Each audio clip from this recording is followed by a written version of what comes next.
think that often we think doing evangelism is about answering other people's questions.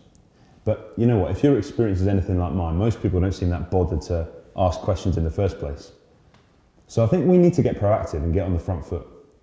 And I want to suggest that we need to start asking people questions. We do that all the time anyway, it's how conversation works. But I'd love to encourage us to think intentionally about the questions we're asking people. Here's a helpful way to think about it. I think we typically have 3 levels of conversation. Conversations about interests, conversations about values, and conversations about worldviews. Now, rarely do we ever kind of dive straight into a conversation about worldviews. For instance, what people think about the gospel and Christian things, because people just shut down, they're not ready for it, particularly in our postmodern context.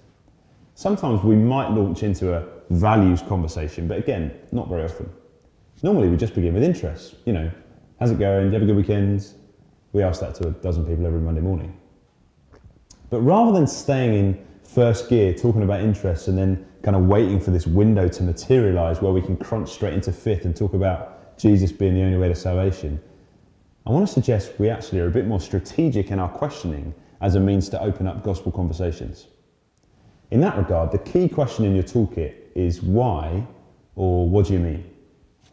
So for instance, we might start by asking questions about people's interests. People love talking about themselves. It's non-threatening, it's surface level. You know, what did you do at the weekend? Or what books are you reading at the moment? But you don't stop there with a smile and say, oh, that's nice. Actually use their answer to those questions as an opportunity to take the conversation further. It can lead then into values-based questions. Oh, why did you enjoy doing that? Or what do you like about that book or that TV program? Because then you've got people talking about their values. And again, don't stop there. Over time, build on what they've shared of their values as an opportunity to then explore their worldviews, the way they make sense of the world. So for instance, what is it about that book that resonates with you so deeply? Or actually, is that what you think life's all about? And when you've got the conversation there, then you've got a much more open window to share with them the gospel.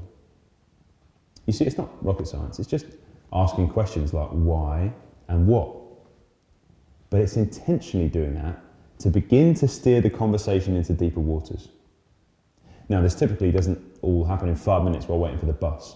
This is several conversations developing over time.